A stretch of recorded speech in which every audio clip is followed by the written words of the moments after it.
Jésus! S'exclama cette femme. Quelqu'un cogne brutalement cette dame par derrière. Qui est là? Quel drame! Que s'est-il passé pour que quelqu'un la cogne de cette façon? Suivons la vidéo jusqu'à la fin pour tout comprendre. Elle commence par se demander ce qui se passe et se dirige vers le véhicule derrière elle. Arrivée auprès du véhicule, elle ouvre brutalement la portière et découvre qu'il s'agit d'une dame au volant. La dame, confuse, commence aussitôt à s'excuser et à supplier. « Je suis désolée, excuse-moi s'il te plaît. Tu es désolée et tu cognes mon véhicule par derrière ?» lui répond-elle. « Excuse-moi, je t'en prie, » répète la fautive. Mais la première dame refuse de pardonner. Elle se met à la gifler violemment, lui infligeant 2 belles paires de gifles, sans même chercher à savoir qui elle est vraiment. Sa copine, choquée, tente de la réprimander. « Pourquoi fais-tu une telle chose? Cette dame pourrait être ta grande sœur, et tu la gifles comme ça ?» Mais elle ne semble pas comprendre la gravité de son comportement. « Tu es désolée » répète-t-elle ironiquement. « Tous les dommages causés, je vais les réparer, » dit la dame fautive. « Tu sais comment ce véhicule est arrivé ici? Tu sais comment mon patron m'a acheté ce véhicule? Tu sais la position que j'occupe aujourd'hui pour avoir accès à ce véhicule? Tu viens cogner ma voiture neuve et tu veux me faire croire que c'est une simple maladresse? Calme-toi un peu, lui demande sa copine. Tu es capable de réparer ce véhicule maintenant? Insiste-t-elle. Tu es désolé, mais tu peux réparer ce véhicule maintenant? Je vais réparer ton véhicule, madame, répond la dame fautive. Elle lui arrache alors la clé de son véhicule et déclare. Répare ma voiture maintenant, sinon je pars avec ton véhicule. Elle se montre très dure dans sa manière de gérer la situation. Insensé, lui lance-t-elle. Calme-toi un peu, quand même, s'exclame sa compagne. Elle a détruit ma voiture et tu ne veux pas me soutenir? Je vais te gifler maintenant, ajoute-t-elle. Pourquoi as-tu giflé la femme d'autrui? Lui demande sa compagne. Elles ne savent pas conduire. Elles prennent les véhicules de leur mari pour aller provoquer des accidents. Je vais la gifler 1000 fois. Calme-toi. Laisse-la réparer la voiture, laisse-la faire. De son côté, la dame prend son téléphone pour appeler son mécanicien, mais le numéro ne passe pas. En apprenant cela, la dame en colère explose. Tu dis quoi? Le numéro de ton mécanicien ne marche pas? Ton véhicule ne bougera pas d'ici aujourd'hui, c'est moi qui te le dis. Si tu ne répares pas ce véhicule, tu ne quitteras pas cet endroit. Je n'ai pas de crédit dans mon téléphone, avoue-t-elle. La dame fautive est obligée de demander à sa compagne de la soutenir et de supplier ensemble. Ce que cette dernière accepte.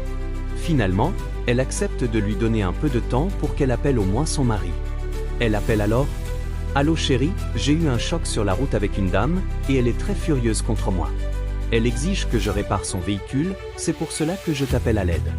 S'il te plaît, viens vite avec le mécanicien. Merci pour ta compréhension, chérie. Son mari lui dit qu'il arrive dans 10 minutes, mais sous la pression, elle lui demande de venir en 5 minutes chrono. En entendant cela, la dame commence à se moquer. Tu veux me faire croire que tu es marié, c'est ça? Toi, une prostituée à qui quelqu'un a remis un véhicule, tu viens me dire que tu es marié? Si tu ne répares pas ma voiture, tu ne bouges pas d'ici.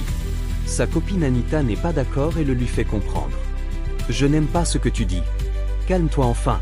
Anita, si tu n'es pas d'accord, tu peux rentrer à la maison. Lui répond-elle. Comme le mari tardait à arriver, elle recommence à l'insulter. Tu me fais perdre mon temps et tu me dis que ton mari arrive? C'est quoi ton problème finalement? Un instant après, le mari arriva avec le mécanicien. Il salua brièvement sa femme. Déjà de loin, l'autre fille reconnut que c'était son patron. En réalité, la fille dont le véhicule avait été percuté était une employée dans l'entreprise de ce monsieur, dont la femme avait causé l'accident. La dame expliqua donc la situation à son mari, ainsi que la façon dont elle avait été giflée à 2 reprises. En apprenant cela, le monsieur se tourna contre son employé et s'exclama. « Tu as giflé ma femme? Tu as fait quoi? Tu as giflé ma femme ?» L'employé, ne sachant pas qui était la dame, avoua qu'elle ignorait que c'était sa femme. Le monsieur déclara alors devant tout le monde que la propriétaire du véhicule rouge de marque Camry était bien son employé. « Attends, je veux comprendre. Chérie, c'est ce que tu as cogné? » « Oui, lui répondit la dame. « Et moi je croyais que c'était quelque chose de sérieux, dit-il, car les dégâts causés par l'accident étaient insignifiants. Et c'est pour ça que tu as giflé ma femme? » « Je suis désolé, monsieur, je ne savais pas que c'était votre femme, dit l'employé. Elle est désolée, renchérit sa copine Anita. Tu dis que tu ne savais pas que c'était ma femme? Et donc, c'est parce que tu ne savais pas que c'était ma femme que tu t'es permis d'agir ainsi? Demanda le monsieur d'un ton sévère. Et tu l'as giflée comme ça, pour si peu? Tu as un problème? Elle m'a giflé 2 fois. Je me suis excusé, je l'ai supplié, j'ai tout fait mais elle n'a rien voulu entendre. Je croyais que c'était des femmes passantes. Arrête de parler. Arrête de parler. Arrête de parler. Lui lança sa copine Anita. C'est inadmissible de ta part, dit-il à son employé. Monsieur, je ne savais pas. Je ne savais pas que c'était votre femme, répéta-t-elle encore. Tu me respectes, n'est-ce pas? Alors pourquoi as-tu fait ça? Demanda-t-il à son employé. Je ne savais pas que c'était votre femme. Tu n'as pas besoin de savoir que c'est ma femme pour la respecter. Tu n'as pas besoin de connaître l'identité ou la valeur d'une personne pour lui accorder du respect. Je suis désolé de ce comportement que tu viens de manifester. À cause de ce que tu as fait, maintenant je ne peux plus travailler avec toi. En entendant cette décision, la fille se mit à le supplier à nouveau. Demain, tu viens au siège ramasser tes affaires, car je ne peux plus fonctionner avec toi après ce comportement, dit le patron. Mécanicien, prends-moi la clé du véhicule. Le mécanicien lui arracha la clé avec honte. Moi, je suis désolé à ta place. Je ne peux pas continuer à travailler avec toi, sinon un jour, c'est moi-même que tu viendras gifler dans ce pays. Elle et sa copine commencèrent à supplier le patron.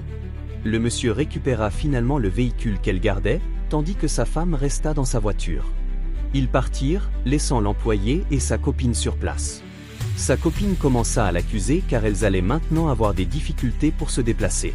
« Tu es contente maintenant? Tu es heureuse ?» demanda sa copine Anita. « Je ne savais pas que c'était sa femme. Tu as besoin de savoir que c'est sa femme pour te calmer? Je te disais de te calmer. Calme-toi. » Mais non, tu ne voulais rien entendre. Te voilà maintenant obligé de marcher à pied. Et maintenant, comment allons-nous partir là où nous allions? Nous allons prendre un taxi. Prendre un taxi avec quel argent? Rétorqua sa copine. Elle ne trouva plus de réponse à cette question. En toute chose, quel que soit ce que nous sommes, n'oublions jamais le respect dû à autrui. Cette fille, dans cette scène, a manqué de respect, a manqué de sang-froid, et cela s'est retourné contre elle. N'oubliez pas de vous abonner et d'activer la cloche de notification pour ne pas rater nos prochaines publications.